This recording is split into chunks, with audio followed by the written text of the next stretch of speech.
Hey folks, the Flying Scotsman here. Anyone who knows me knows that I'm not too fond of Hewlett-Packard's current selection of products. Certainly their laptops, if I'm going to be honest. To be honest, when I was in business as J. Wakefield Computers, I did find that HPs were some of the machines most likely to have quite an integral fault. Something like the motherboard or what have you. Something that would make it uneconomical to repair the machine. And so, I kind of grew to hate getting those in because I basically knew that I wasn't going to be getting any money out of the machine. But not just that.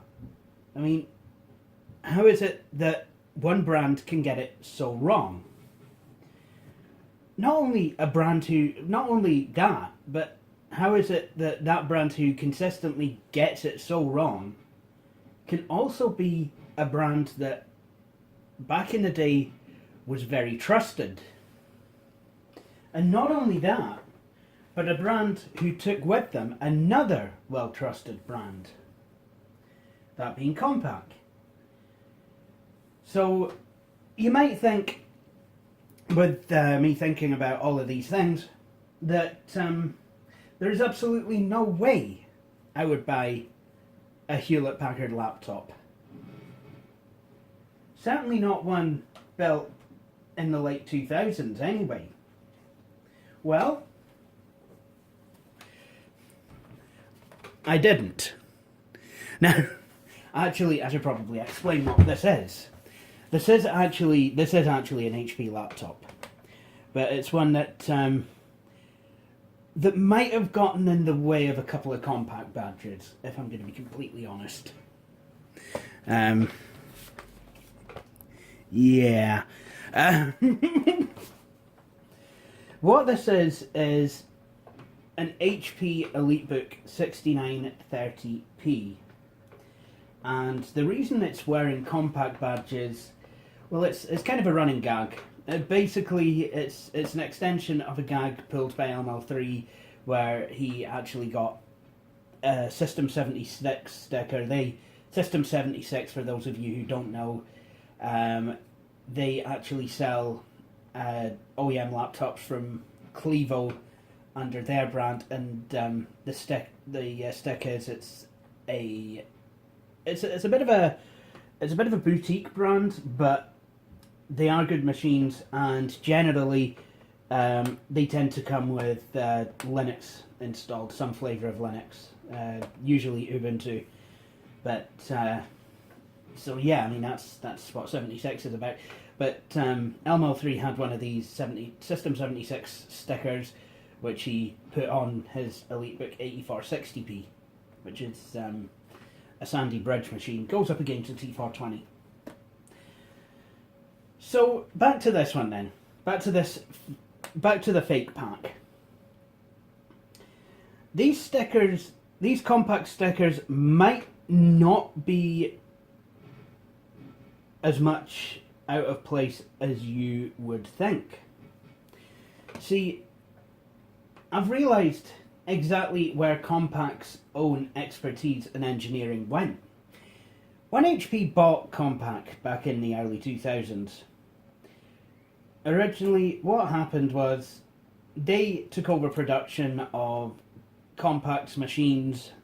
I mean, there was some transitionary machines, more so, well, I guess in the business end of things, it was definitely apparent, but there was also, consumer machines. What happened was Compaq kind of became the lower end, so to speak, of Hewlett-Packard, kind of budget machines.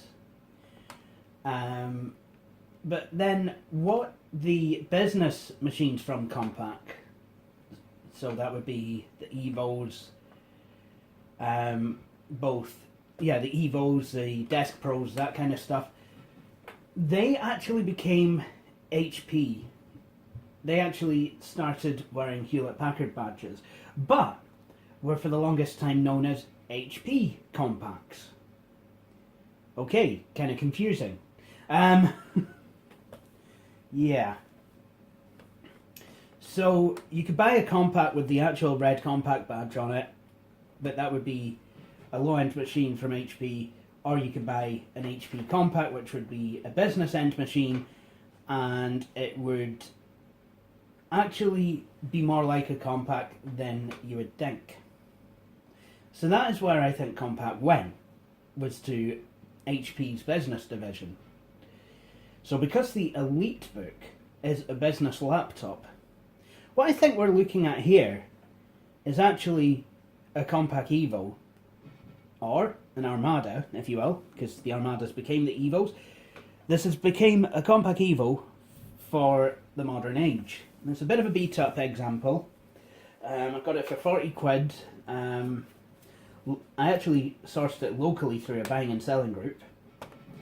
So, you know, that it was, you know, kind of a nice wee machine to have, I thought. It, specs are, it's got a no it doesn't, it's got a 2.5 gigahertz Intel Core 2 Duo CPU, mobile Centrino 2. It has 4 gigs of RAM, wireless, Bluetooth, 500 gig hard disk. It came with a 250, but I've thrown in a 500 because, you know, I felt like throwing in a 500. I'm going to be completely honest. DVD RW drive, Intel graphics driving an XGA 14-inch display, and so let's have a wee look around, shall we, at this fake pack. So on the left-hand side you have a vent, 2 USB 2 ports, mini FireWire, headphone microphone, headphone ports, microphone and headphone ports, and then on the front you have a card reader, SD card. You have the lid latch. Also you have indicator LEDs around about here. There's a wee panel here, I'm not sure what it goes to. On the other side you have the DVD writer with light scribe. Something I've never really used. Another USB 2 port, Ethernet and a modem. And then on the back you have a Kensington lock slot, the battery, and a VGA port with the screws. So, while this machine is pretty much compact, if you will, there are still some very HP-like tendencies. So for example, you might have noticed this lid is slightly open and that I've been trying to hold it down during the video thus far. Well, that's because it doesn't go down anymore, it doesn't stay down. It just has a big gaping maw. Kind of feels like there's something jammed in there, but this is actually a problem a lot of these machines had. So really not much I can do about it. Choose rebuilding the laptop, putting a new chassis on it, what have you. They all end up like this in the end. And then there's another thing which I don't mind so much, actually. If we actually have a look at the keyboard, you see above it you've got a wee strip. Now this isn't here just for decoration. When I switch it on, as I'm away to do now, these light up. So what these are is you have well, obviously the power button, HP Quick Web. It's a web browser that loads up in a UEFI kind of a load before Windows does kind of a way. Then you've got a wireless switch. Not sure about that one. I think it's presentation, something to do with the display. Could be mute button, and then you've got a volume slider like you would on one of the consumer end machines. But it does have both a trackpad and a track point. There is a fingerprint reader, but woe betide he who tries to make use of it. Because what will happen is, if you don't set an admin password on the BIOS, you'll find that when you set up the fingerprint reader, the computer will add a standard user account to the BIOS, and that will be the only one you can log into unless you actually go into one of the BIOS utilities, the BIOS update utility, and make an admin password file, and actually then use a command to plug that into the BIOS. It's a bit messy, and to be honest, there's really no need for that. If you want to, if the BIOS has to have an admin password to be able to set up a standard user account, please, please, please put a wee prompt in, for goodness sakes, HP. You know, and I've heard not only has this been a problem for a multitude of users, it's also actually been one that HP, for the most part, seems to be washing their hands of. So, not very good customer service there from Hewlett-Packard. So, yeah, wee bit less than impressed. You know, I mean, a lot of people might say, well, don't use a fingerprint reader, and believe me, after this incident on this machine, I'm not going to. However, you know, let's say I did want to use a fingerprint reader.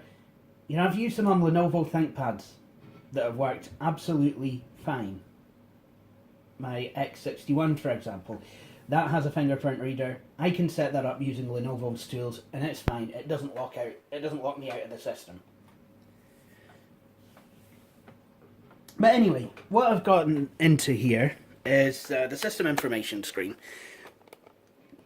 Now, this machine does have UEFI support. Obviously, because it's from 2009, it's very, very, very kind of in short trousers, shall we say.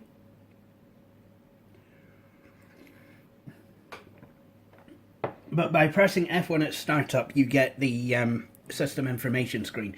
Oh, and something that's very compact about this machine, if you want to get into the BIOS setup itself, hit F10 at startup.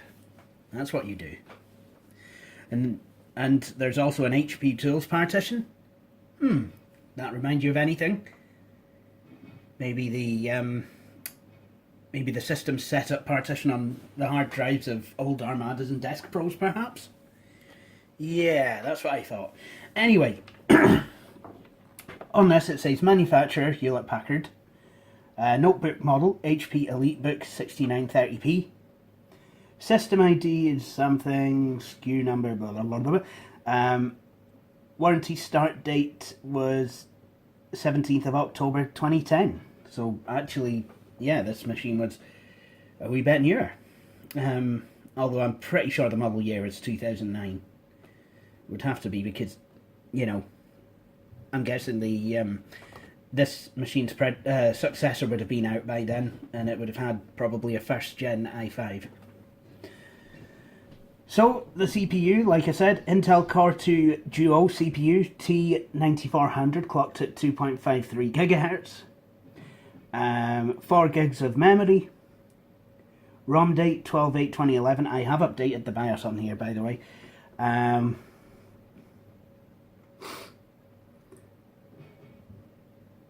Let me see.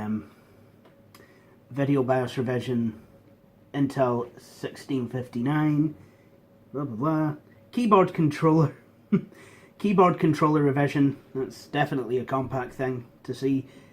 Battery 1, serial number. And that looks like it's got a date 7/6/2009.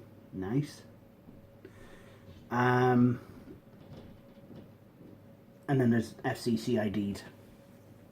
So, I want to show you a wee trick of this machine.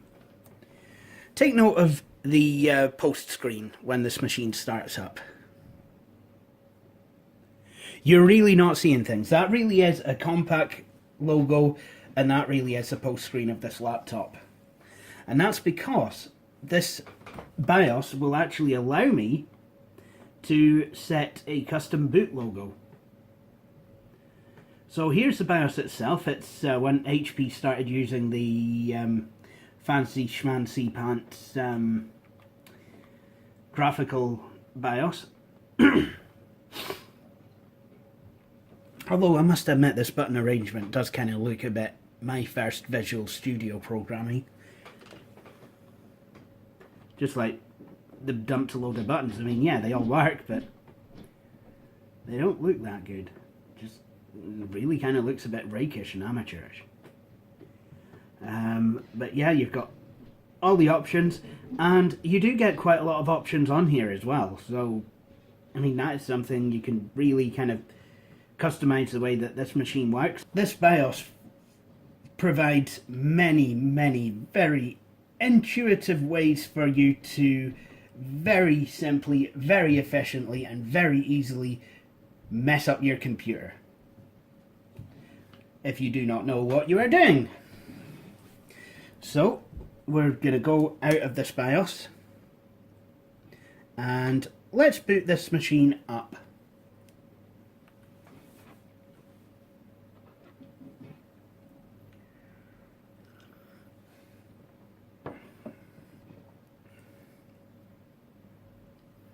So as you can see, this machine is dual booted with Ubuntu 17.10, which is just freshly out. It's actually Ubuntu MATE 17.10, so it uses the MATE desktop environment rather than the default, which has gone back to GNOME, actually. So this version of Ubuntu, well, not this exact version of Ubuntu, but Ubuntu 17.10 heralds the death of Unity as the default shell, and to be honest, I'm really quite thankful. The whole thing was just a botch job start to finish, and a lot of good projects actually, the development stopped on them with Unity, and it just really wasn't that much of a pleasant interface to use. Now, GNOME is a lot like Unity in a lot of ways, but at the same time, it also seems to be quite a lot nicer.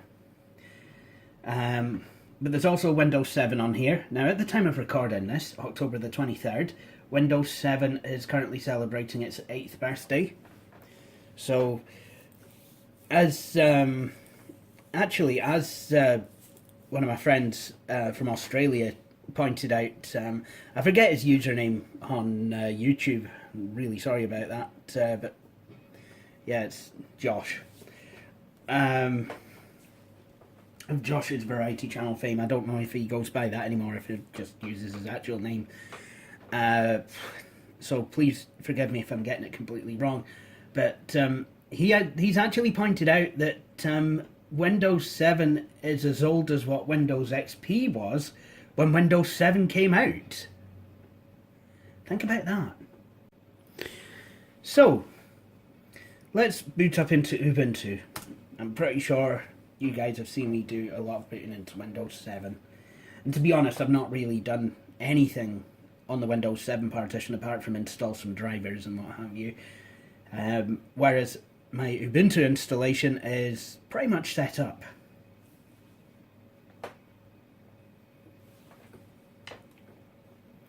So Ubuntu MATE has not really changed much from 17.04. But it is still quite a nice upgrade.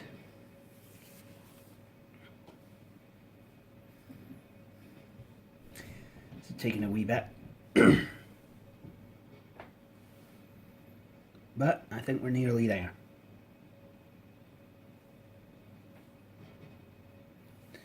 Okay, so we have a new logon screen, which actually reminds me a bit of Ubuntu distros of old. I mean, I remember like this kind of floating login dialog box being a thing in stuff like Ubuntu 5, 6, 7, that kind of stuff. So that's kind of nice to see, because Mate's logon dialog was very kind of basic. It was basically a dialog box. So this is your Ubuntu MATE desktop. And that's what it looks like. The nice Northern Lights kind of theme. Try to be Windows Vista or something. So this has been set up to my liking. So I have the magnification enabled, provided by Compass Fusion. Do you remember that? That's apparently a thing once again, because Ubuntu MATE uses this. So MATE, the MATE desktop environment, I'm not sure if I've really covered it much in my videos, but what the MATE desktop environment is for people who liked GNOME 2 and lament its demise, so to speak. I like this desktop environment because it strikes that balance between ease of use and being useful and having a lot of facilities and robustness, what have you, very nicely. So with MATE, really quite simple.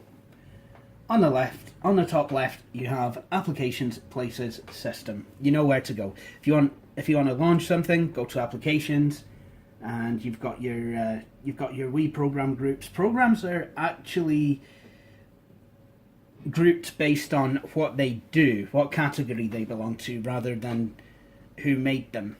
That kind of thing.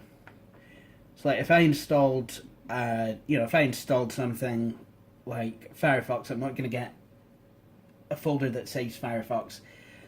It will appear in the Internet subgroup. Stuff like that. Programming has Eclipse, Mono developed NetBeans, for example. Those are things that I installed to do so more out of habit than use nowadays. Should actually either start programming or get off the pot, really. So that's your Applications menu. Your Places menu, well, that will take you to places on your computer, for example, your home folder, the desktop for some reason, Nextcloud, in my case, and computer, as you can see, I have some bookmarks stored in Kaya that appear up here. Then there's also HP Tools partition and the 500 gig volume, 338 gig volume, sorry, which is where I keep Windows 7. There's also Network, Connect to Server, MATE Search Tool, and Recent Documents.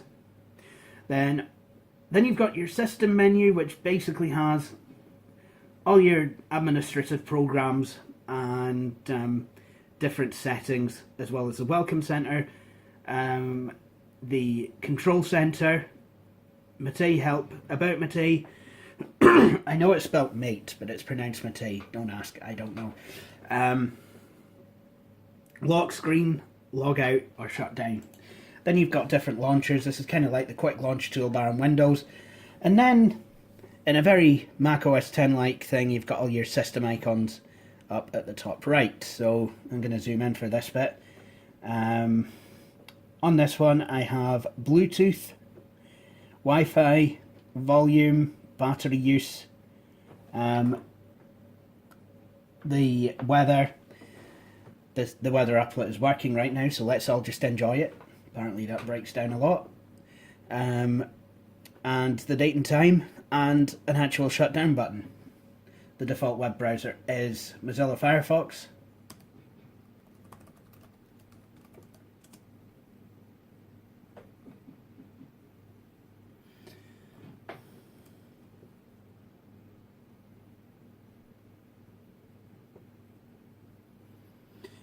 There we go.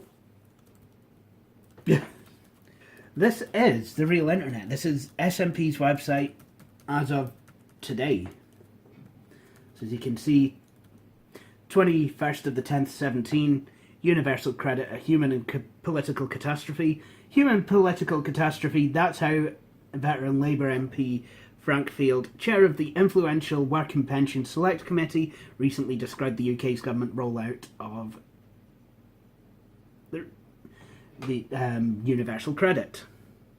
Tory government must change its course on the economy. So you've got news stories, as you would on the website in graphical mode. You can try another website.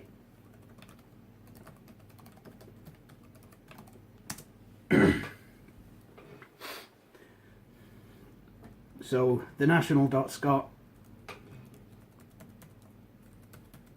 Scotland's only newspaper which supports independence. How many of you are now screaming at your computer, tablet, TV, whatever screens going, "Of course you would visit these websites, Jay"?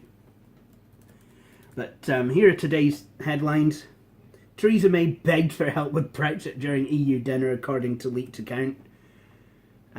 Smacking is not about discipline. It happens when a parent loses control of themselves and the situation. So this is a pretty big thing now in Scotland. You know, the Scottish government are set to ban the smacking of children. So, you know, there's obviously a lot of discussion about that right now. So, yeah, this video now has relevancy and also something that will date it. So I've got some headlines like that. Are you sure you want to quit? Yes, I do.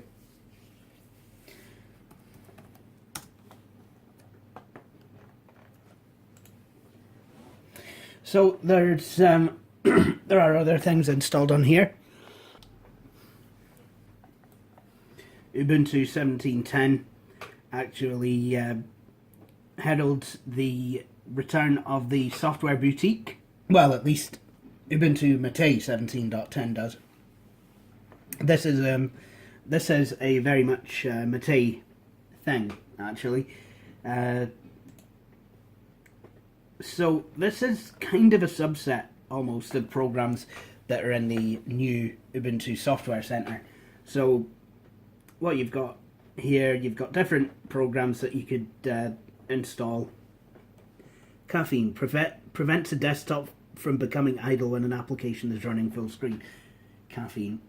You know, that's a thing that's available on Mac OS X. So I might install that because I think that would be a good thing to have if I was watching a YouTube video on here or something.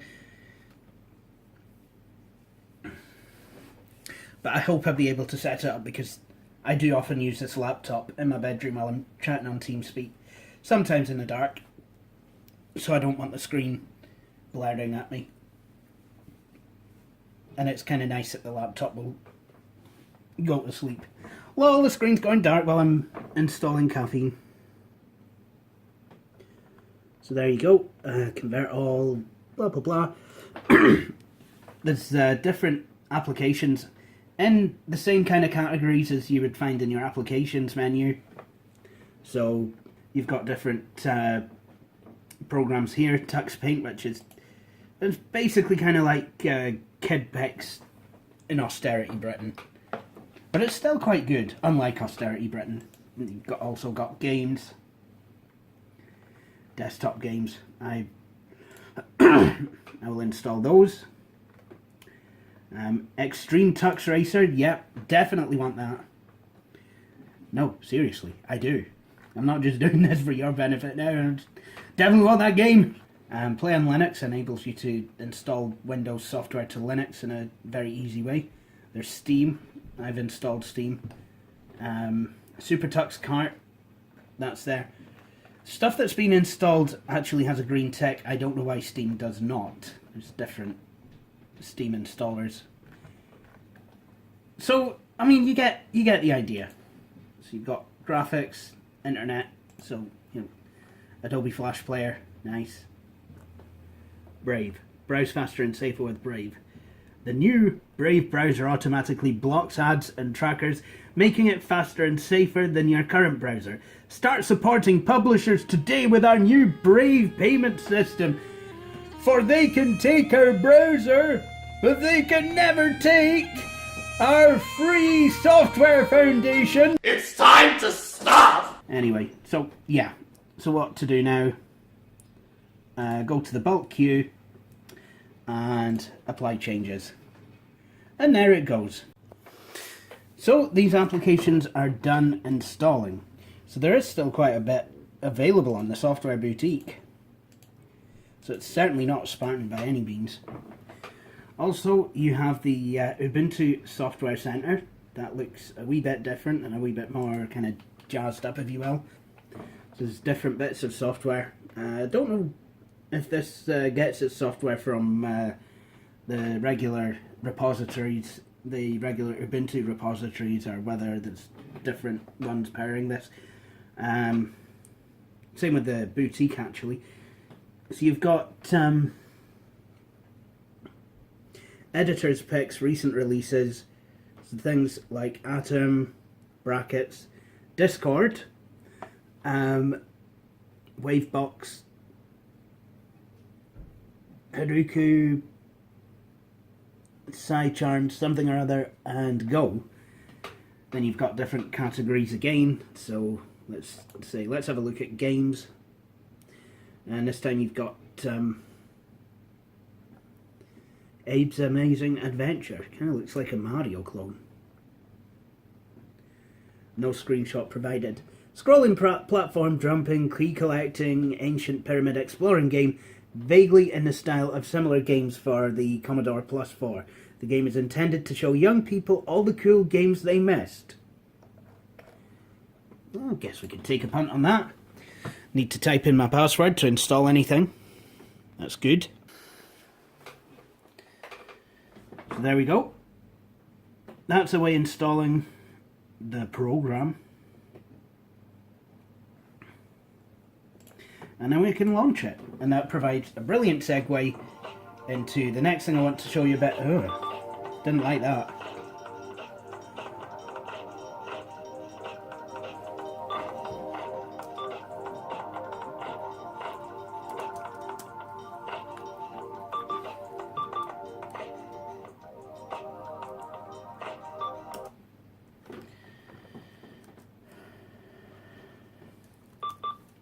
Don't know why I launched two of them.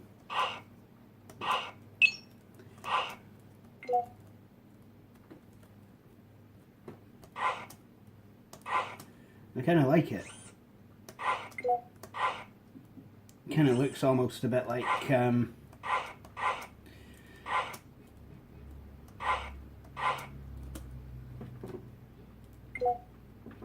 it does feel a bit like an older game.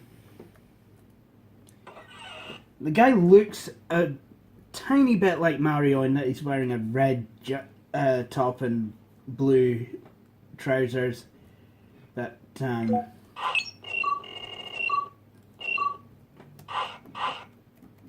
I have any?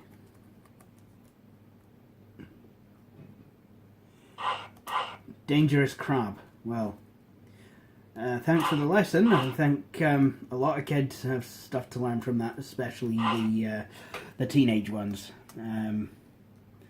Yeah, moving on. I love how you go on that platform and it's kind of almost like sci-fi. Oh, jings.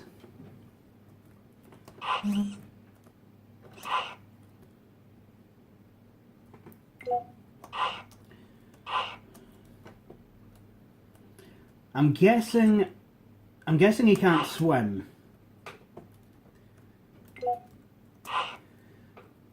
A lot of these platform games, the very few characters are actually given swimming lessons. Oh my.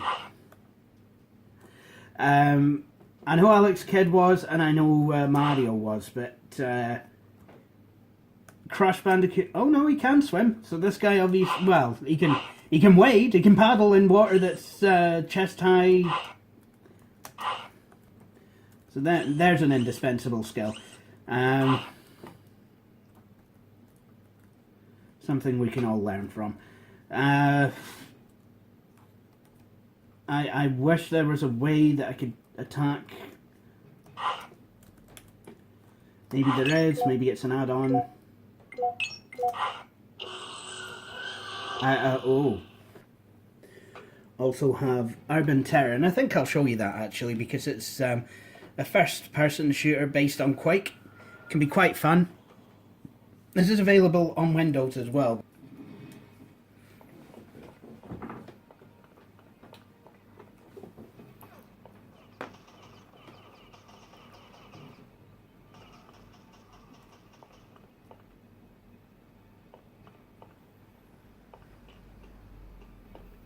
Can barely see the map. That's kind of a problem as well. I can hear them. Once again, I can hear them, but I can't really see them. I saw a flash of green there. I don't know. Where am I?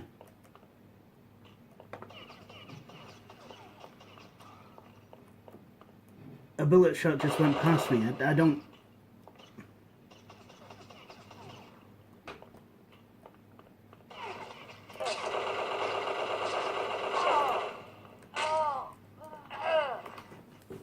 So it seems I can kill one guy, but then there's others that just kind of...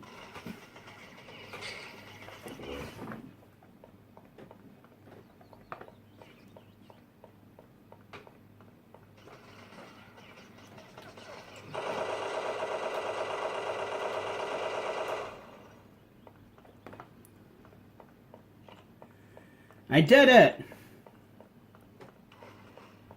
Oh. That sounds like someone with a different gun. They must have leveled up.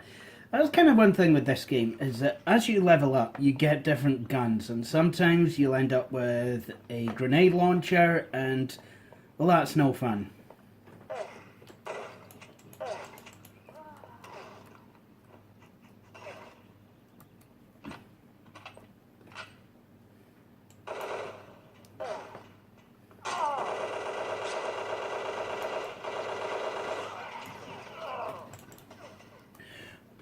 Well, at least I got somewhere this time.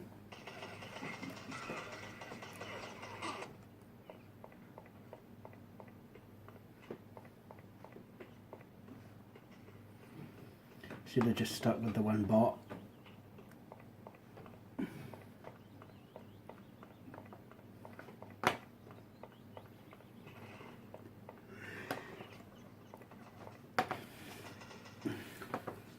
So this is not a bad game, actually, to play. You know, if you're wanting an open source fragfest kind of thing. Now here's something I've discovered on my travels. Someone's made a wrapper, so to speak, for Need for Speed 2 Special Edition. And what this has done, what this enables you to do is, you can, if you copy the game data and I think there's some other data as well. If you copy some of the data files off of the Need for Speed 2 Second Edition CD, then you can use this wrapper to launch the game.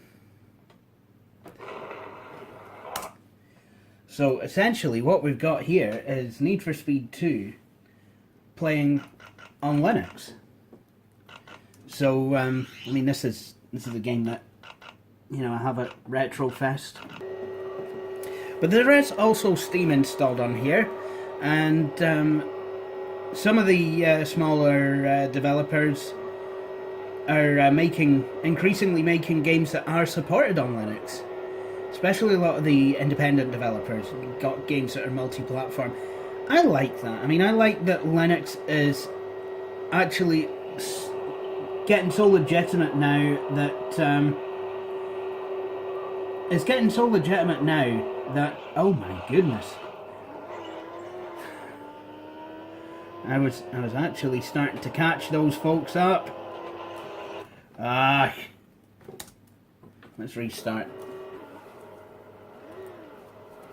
3, 2, 1, go!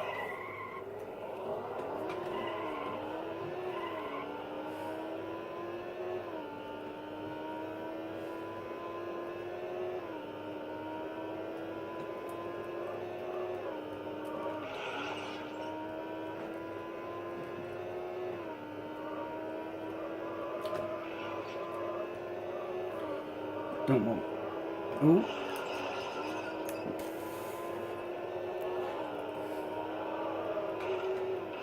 I have been playing this with a joystick, actually. Well, Need for Speed 3 as well.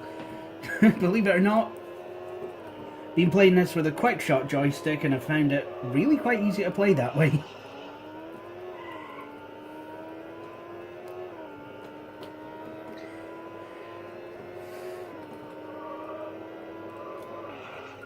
Oh, jeez. Apparently I don't like the paint mark on my Ferrari very much. But as I was saying, yeah, the smaller developers and indie developers and what have you, they're making games that run on Linux, and I like the way that at least in that sense, Linux as a platform is becoming more legitimized. So I mean, Microsoft, I mean, I'm not saying that it's going to become the best thing, the new best thing overnight.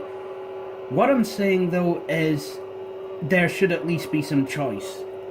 I mean, there's Mac OS 10, but you've got to spend a packet to get a computer with that on it, and of those machines, you can't really get anything that you would want. Oh my goodness, not these again. You know, anything that you get now is pretty much non-upgradable. Oh, you. But, oh my goodness. It's non-upgradable usually from Apple. You know, so you're pretty much out of luck there if you want OS 10 on anything that's reasonably cheap and reasonably powerful, and you know, will stand the test of time. Windows 10.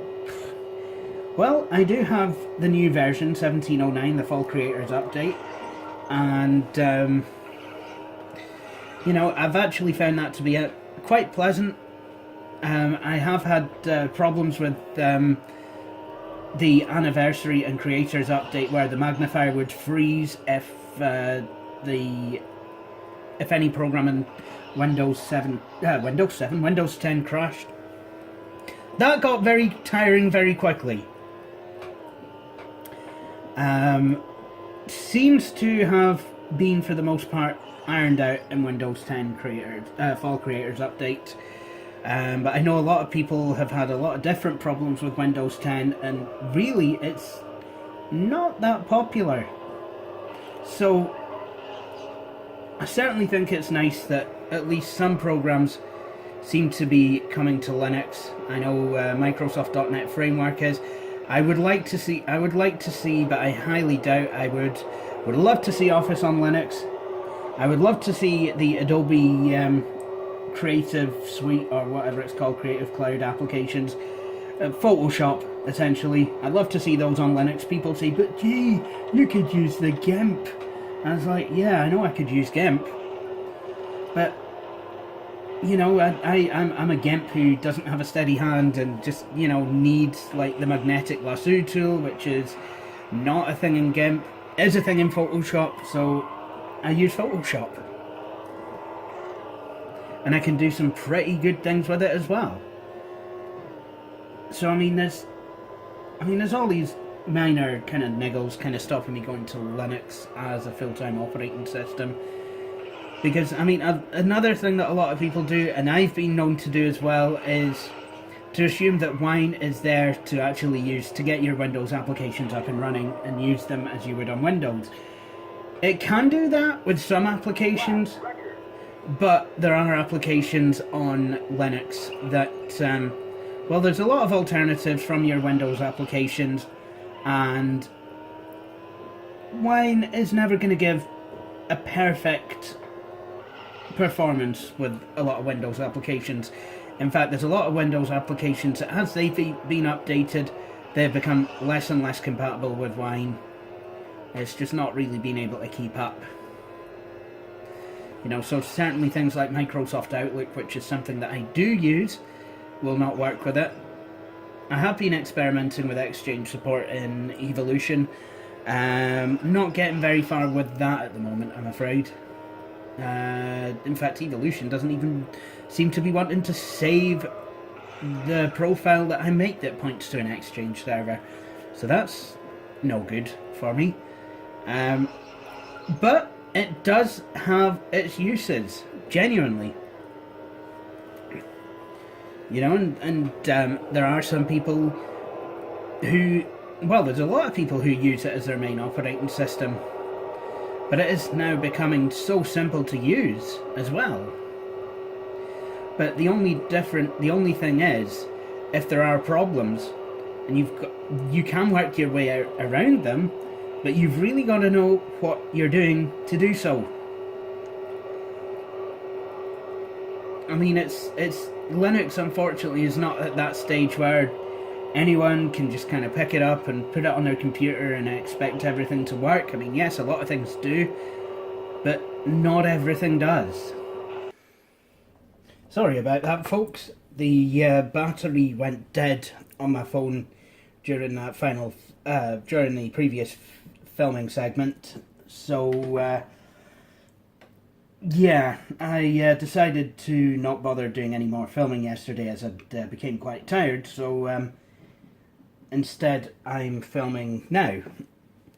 So that was Need for Speed on running absolutely fine on Linux there. Before we actually wrap up this video, what I think I will do is I'd like to show you I would like to show you a couple of the more traditional GNOME games. And what better to start off with than good old-fashioned regular solitaire Klondike. It's so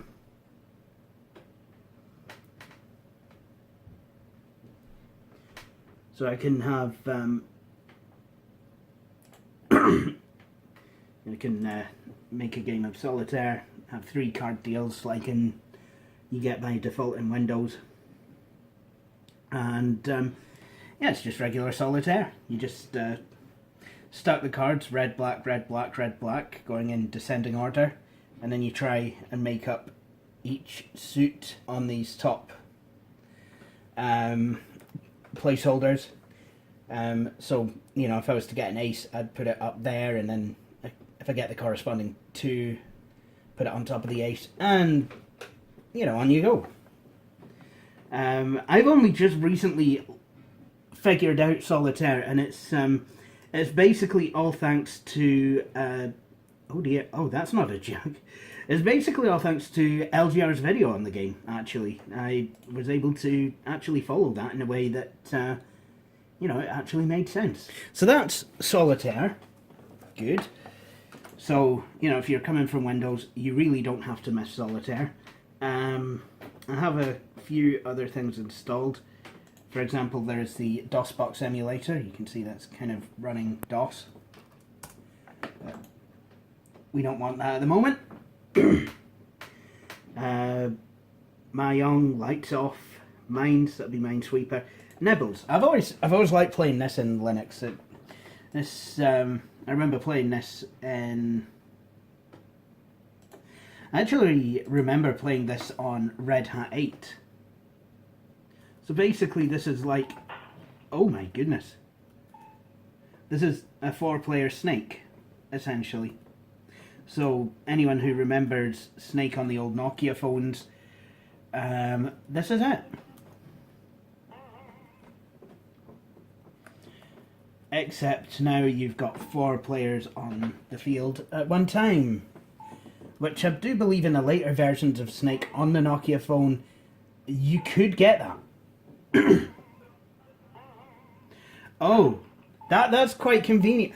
Oh my goodness, I didn't realise that. When someone picks up the white thing, it reverses the direction of all of us, not just the player who ate it.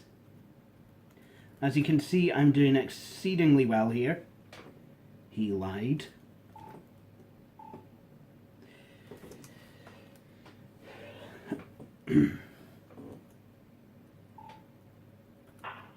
Oh, James, I don't know what I was thinking there. Oh, good, good, good. Yeah.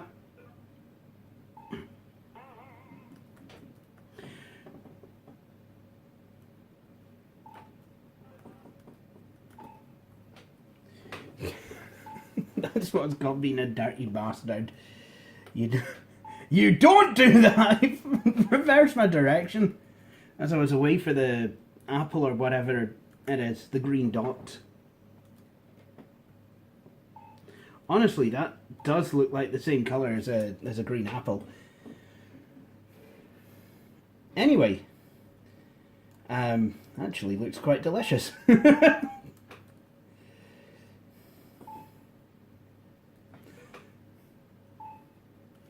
Could be a cooking apple, so I could make some apple crumble.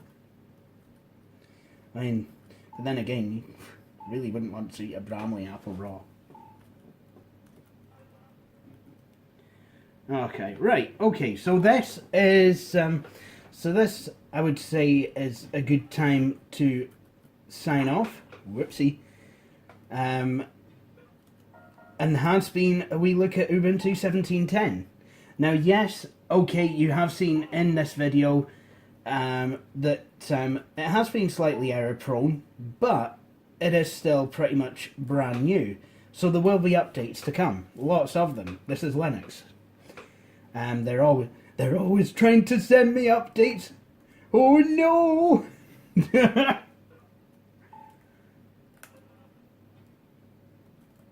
But I mean, that's just part of the course of Linux.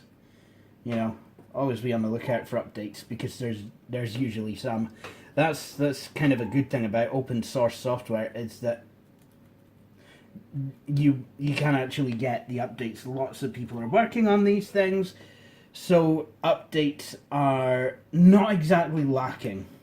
So I think I'm going to conclude this video here, and I do hope that you've all enjoyed watching it.